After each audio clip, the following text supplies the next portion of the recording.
Welcome to the Featured Anime Podcast. I'm your host, Jack. And I'm Rick. And today we are talking about Samurai 7. Almost got that wrong. Yeah, I was going to say, really? I thought it was the other one, but yeah. No, it's don't do that to me, dude. Please. Dear God, don't do that to me. Which was a recommendation from Goose. If you want to hear the random shenanigans we were talking about all before this, feel free to join us in our Patreon, patreon.com/featured anime podcast. $1 a month to gain you access to that bonus content. And if you want to join in on the live shenanigans, have fun and just enjoy yourselves while at the exact same time, you can join us on twitch.tv/featured anime podcast. And of course, all information and links and all that other wonderful stuff is available on our website at featuredanimepodcast.com. And now onto the tasty portion of this. I want to give a special shout out to Tokyo Treats. Tokyo Treats, treats, delicious snacks. They're also delicious. And honestly, you can't go wrong with them every single time. They are amazing. And if you use coupon code Featured Anime along with our affiliate link in the show notes, you get $5 off that very first box. And trust me, the treats are delicious. And now onto the meat and brotatoes. Samurai 7 came out in June 2004, ran all the way through December 2004. It is 26 episodes long. Producers for it are Sotsu Music, Future Vision, GDH, which is Gonzo, which is also the studio. The source for it is a movie, specifically a 1954 movie called Seven Samurai.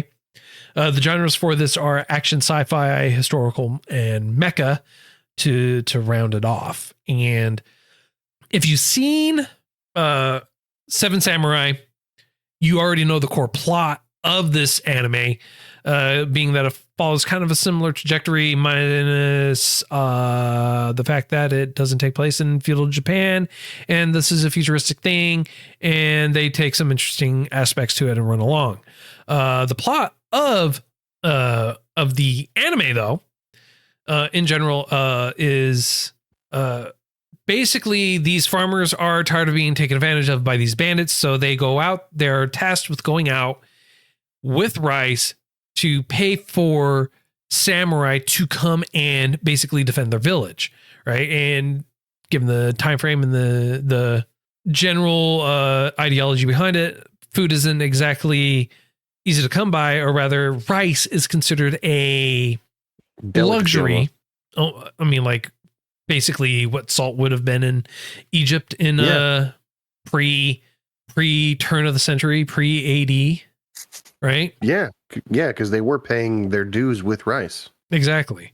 And so you have these bandits that are coming around, gathering up all the food and everything like that. And so what they're basically doing is they're paying for these samurai, trying to go out there, find samurai to come and help protect them, right? Protect this village that is being terrorized by these mecha bandits and everything else. So a good third of the story is them going through and finding these samurai, gaining the ability and resources and technical skills and know-how to be able to defending themselves against the enemy, and then a greater, bigger, bad enemy coming about, and then them having to defend themselves again after having just defended themselves, ultimately trying to strive for the better and the freedom of their choices. So that way they no longer have to pay tribute to these anime or these bandits. These bandits, yeah. Yeah. Well, one of the things I thought was quite interesting about this show, and I liked a lot, were there were some samurai that didn't like the way that their life was going, so they become bandits, and in doing so, they turn themselves into mechanical samurai so that they could live longer, I assume. And they're, for lack of a better way to put it, with the exception of one mechanic samurai, they seem real fragile compared to their human counterparts. Right. But what's kind of cool, what's kind of interesting, what's kind of neat about the whole thing is while they're searching, they're not just searching for any randos. They're not just searching for people who, you know, don't have the skill and don't have the ability to protect them. And I thought it was quite interesting is not the right way to put it, but human, quite human, that a lot of the samurai would gladly take their food, hear them out, and then just be like, nah, I'm all set. I don't work for scraps. Yeah. And then they're like, but you just ate our food. Yeah. Yeah, that was for listening to you. But yeah. we don't have that much food to begin with. Well, sucks to be you. Off to my own end. Yeah, and what's great, what I liked is one of the anime or one of the samurai. We'll get there. Oh yeah, I'll get there, man. This is not my night, man. This is really honestly, this is not my night. I can't talk or think for the life of me tonight. And this obviously shows in the pre-show, in case you're wondering, for sure, considering I can't remember half of what I'm trying to remember, and I pulled up my notes. And it's like, oh, well, that would make sense. I wish I had my notes up for our conversation. Irrelevant to the matter. We were talking about how they keep feeding people for free. And one of the samurai even points this out. It's like, you need to stop feeding these people for free. And it's like, I get it. Right. One of the samurai that he chose, one of the samurai that is one of the seven. And it's kind of interesting. Like, they didn't have to feed them. Obviously, it was so they can sit down and talk. But they also had a water priestess with them who had a, I think it was a dowsing crystal, something like that, where it would tell them who to look for and where to look. And granted, I think that there's like a spot the main character kind of thing going on. Whenever you see a crowd of people, you're like, I think that person's going to do something because they just have a little extra detail here and there, you know, a little extra flair to stand out, if you will. Yeah. And I wasn't disappointed. I figured that in the masses, I'd be like, oh yeah, the dude over there with the spiky hair and the super, super bright colors, they're going to be the main character. I mean, I was right, but they weren't solidly main characters. The brightest samurai that they had was also the youngest and the most childlike. And you just to watch the development from this innocent, virtuous samurai only do good, samurai only do this, and I'm going to represent the best of the best, and my determination will pull me through. And you've got the old grizzled, I don't know if he was a general, but this well seasoned sensei, let's call him, because that's what they end calling him for a while. Right. Well, that's exactly what he is. He's a seasoned leader of the group. He's been in numerous battles or wars and everything like that. And one of the interesting things about this whole anime is that they do play a lot on it, right? For the exact same things that are in the movie, in that during the time period for them in the anime is they have continuous wars. There's nothing but wars upon war upon war upon war. And Kembe, he is basically a tried and true warrior samurai that has been in all these other wars continuously. And it's actually highlighted too that he has been around the block a few times, so to speak. Yeah. Well, what I think is going on here is the reason there's so many unemployed samurai is this is one of the rare peaceful times when the warring class, when the fighting class isn't needed. So they're looked down upon. They're like, oh, we don't need you anymore. So, you know, shuffle off into the corner and try to fend for yourself until we need you again, which is why some turn to being bandits and thievery and stuff like that. So that makes sense. And I suspect those at the top, because right now the ruling class would be the merchants. I think they said that several different times. The merchants would be, in my mind, and I can't verify this, but I also can't verify it's not this. I feel like some of the merchants are hiring the bandits to terrorize the people in general, because if you keep them in fear for their lives, they don't have time to uprise when they're trying to feed themselves. Right. So, yeah. So as far as storytelling goes, this honestly is really great at storytelling in general in and of itself. oh yeah.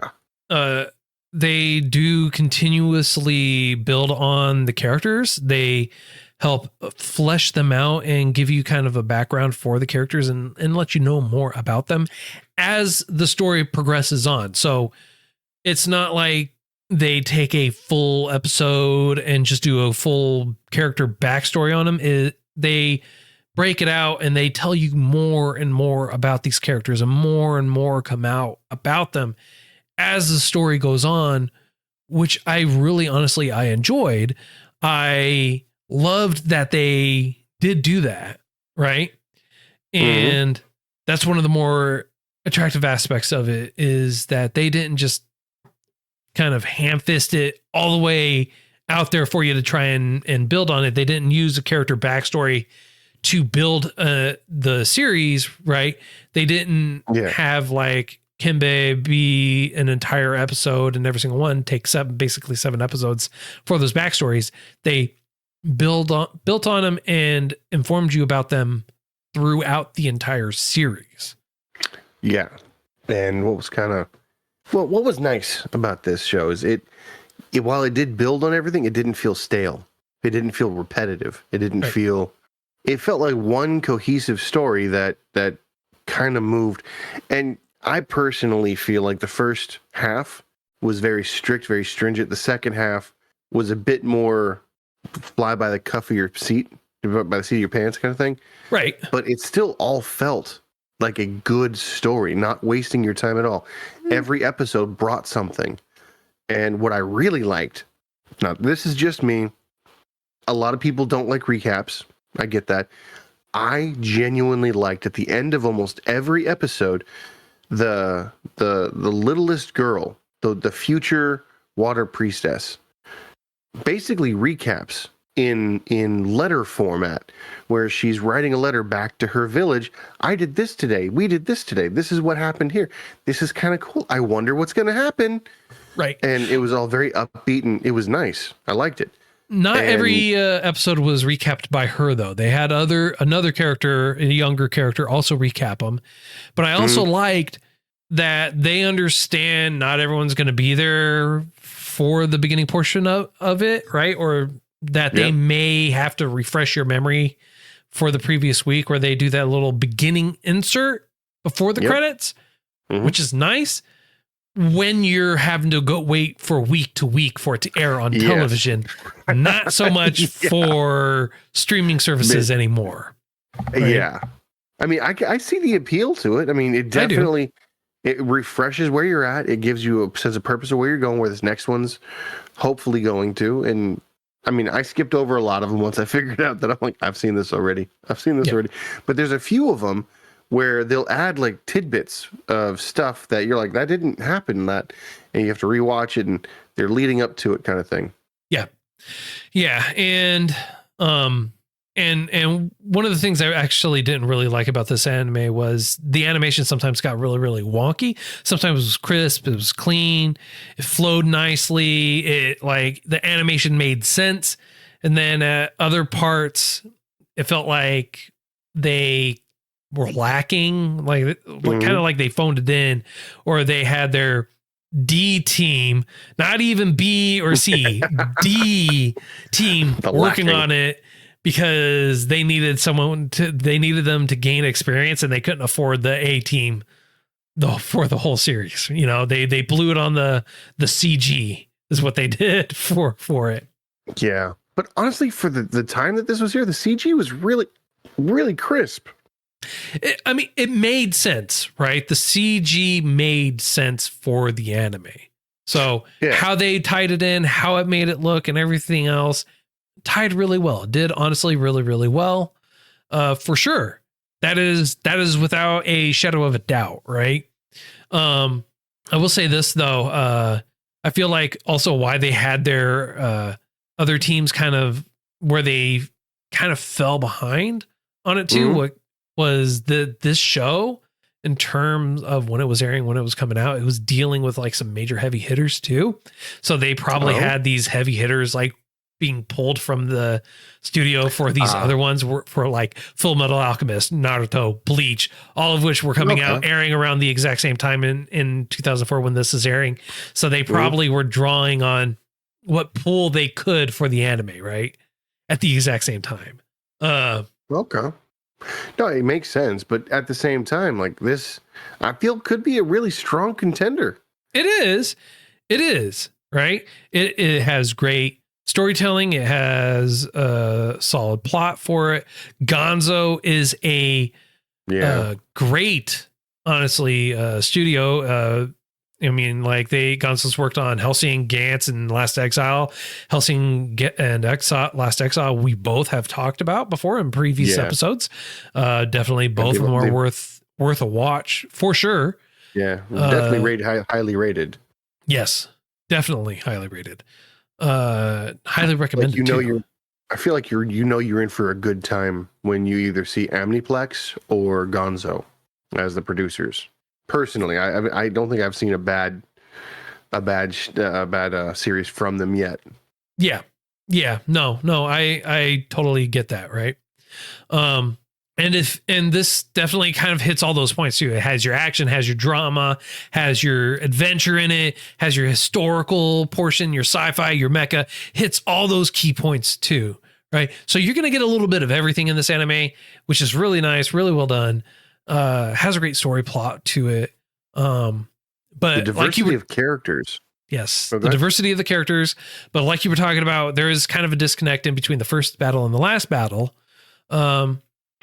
For the series, right? Where you have that little bit of a disconnect. And so this is also kind of the thing why I wish I pulled up my notes when we were talking in the pre-show, is there is two battles in the movie. There is two battles in the movie, except it's bandits in both battles of the movie versus the series where it's like the bandits and then it's not the bandits.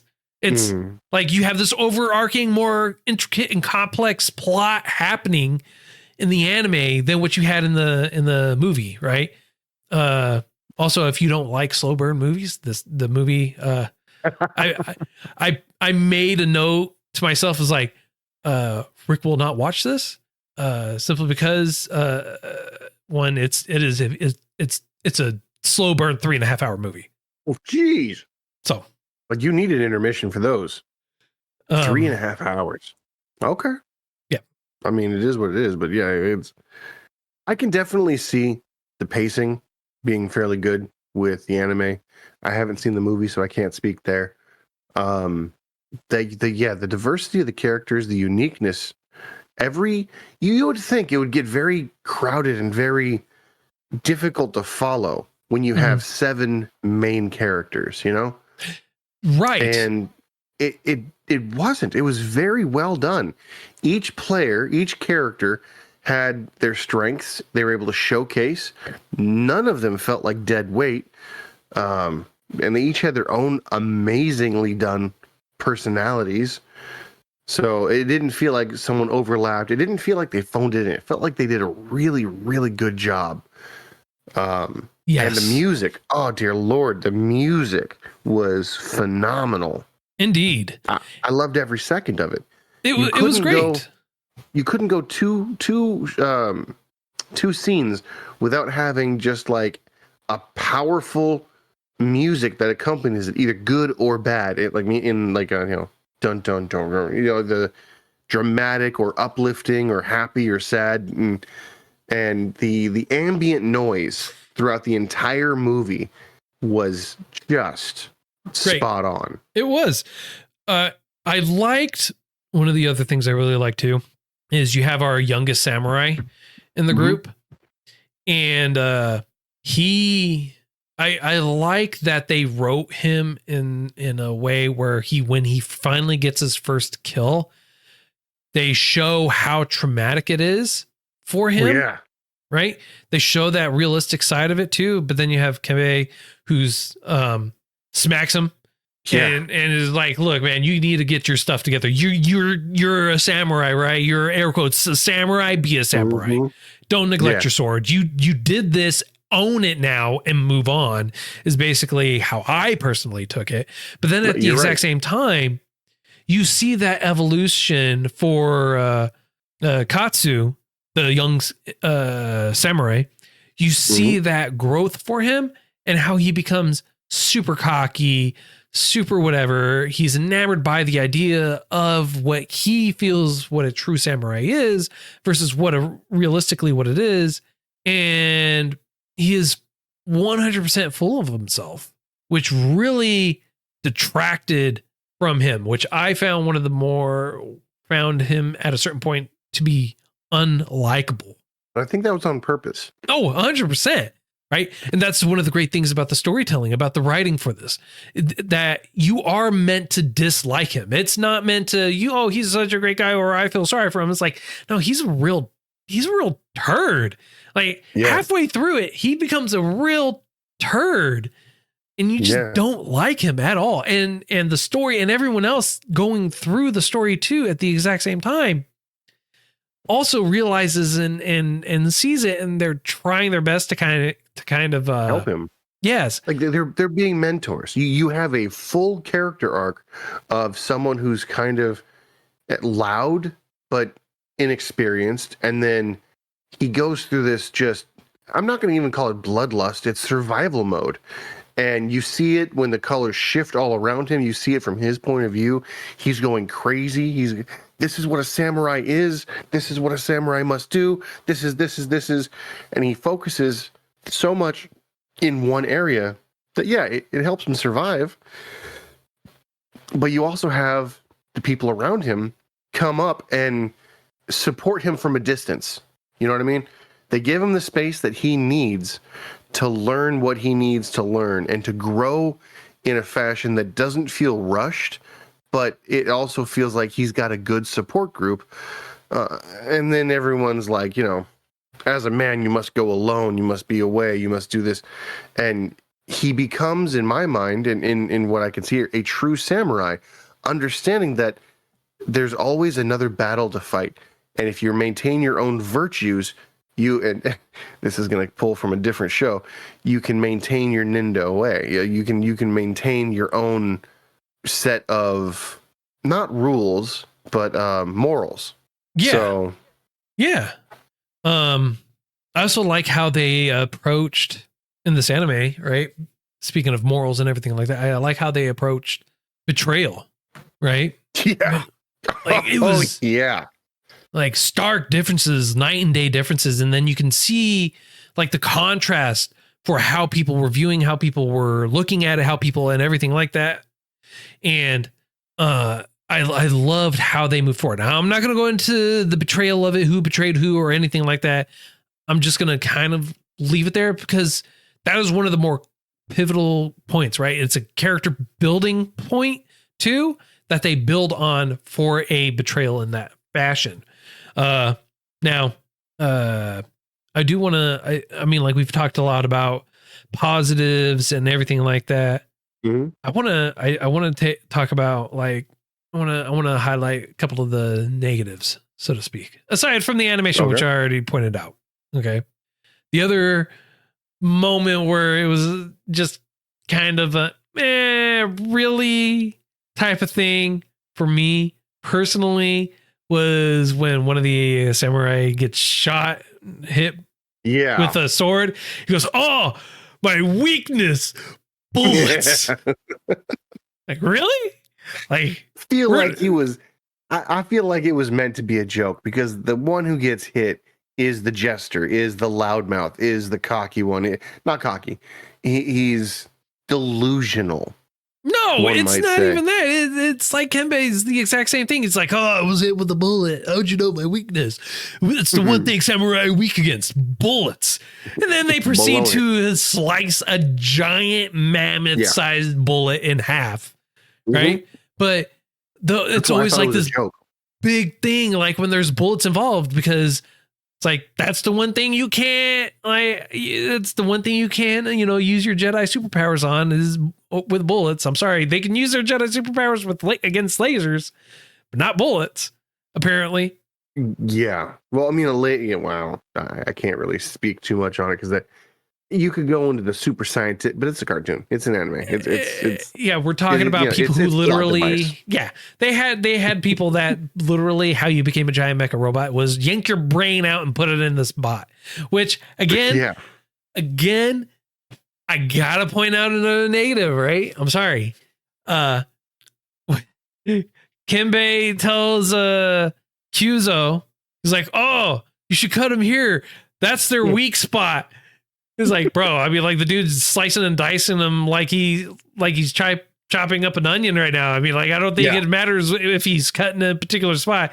I ain't getting back after no matter what they do, dude. Like he's slicing and dicing them like no tomorrow. Yeah. Maybe they're looking at different mechs, different bandits, because the bandits later on lose their will to be unique. They lose their spirit of fighting, which is why they're able to be defeated so quickly. No, I just think they're weak. They're weak.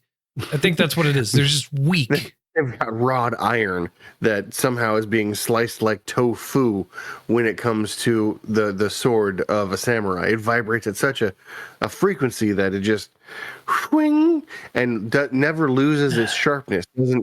Doesn't have that ability. No, you see him sharpening the sword. You see him pay someone to sharpen the sword too. Yeah, okay, you're right. I apologize. You're right. He does sharpen his sword outside of battle. After he's sliced up, he slices the 107th mecha as easily as he does the first one. To be fair, in the first battle, second half, first battle, you see him sticking swords in the ground. It's like in case our swords get chipped while we're battling, we obviously need more, right? All of them like center point away from where people are actually going to be. Hindsight's 2020, I guess, for him. But then also goes with like he's lost all the battles or whatever, lost all the wars or whatever. I guess I don't know. Well, he always claims to be unlucky that he doesn't win because he doesn't see it. In my mind, he sees a win dying valiantly in battle. Okay. I like that take. I didn't even think of that. That honestly never crossed my mind. Like it never crossed my mind that's that correlation of it at all. I mean, it kind of he had a conversation with a character and he said, this is not our victory. This is the farmer's victory. This is the people's victory. Our victory lies elsewhere. So that's kind of why I figured like, okay. No. He wants to go the warrior way, Yeah, no, I never thought of that. I swear to God, dude, it never clicked. That never met, like, I watched that series. This is the second time I've seen it. It never dawned on me like that would be a great correlation for it. It never in my wildest dreams did that ever just like boom. Like he sees a warrior's death as winning, right? In a matter of speaking, right? Not exactly, but yeah, but yeah, no, like if you think about it, that you're 100% right. You are 100% right. I totally can see that. I need to buy a lottery ticket. Oh, goodness. Okay, I'll take the win. I'll take the win. Take the win. No, like it never occurred to me in my wildest dreams. No, that's a great. That. There you go, man. No, that makes so much more sense now. It makes so much more sense, but also at the exact same time, right? Mm-hmm. Like for how I missed it, how I didn't understand, right? How I couldn't like see that. Katsu the exact same way. Oh, yeah. Okay. Because he says, now I can see why he always lost or this and that, chalking it up to like literally losing, right? Like I was, but not in that completely different context where it makes much more sense in what it means. Yeah. That makes so much more sense. Yeah. And so he's taking up the others, his sensei's path, took a sword and everything too. I was offered it. We basically graduated, if you will, to being a true samurai. And yeah, so now his path, one of the coldest lines in the whole show was, I'm going to paraphrase it because I can't remember exactly what was said, but essentially it was, I was chasing you. I did all this to chase you. And in order to be a true samurai, I had to turn my feelings off. I had to turn away from my heart to be what you wanted. And now that I've done that, you want me, but I can't give you what you want. I was like, damn. Deep. That, yeah. Deep. I was like, geez. I'm glad he grew. I'm glad he wasn't a puppy anymore, but at the same time, like, that's deep. Hits you in the chest. Yes. But 100%. again, a lot of the show is similar to that. Like you form, no, I'm not going to say a relationship, but you form a really good opinion of both. And I got to throw this out there too. Both the heroes and the villain. The villain is very difficult to relate to, but very easy to understand. And yeah, it's a balance that they worked just remarkably. I loved it. I have very little bad things to say about it. It's not going to get a 10 from me because, like, as we talk about, there's a few things they could have repaired on. But, geez, yeah, 100%. It's definitely in my top 10 now. Like it's in my top 10. I'm going to be telling my brothers and my family and my friends to watch it. I'm telling all of you to watch it because I recommend it now. But yeah, I really don't have much more I can say about that without spoiling it to the point where there's no reason to watch it. No, I agree with you 100%. 100% reason to watch it. Yeah, no, it is definitely worth the watch. It is definitely worth a watch.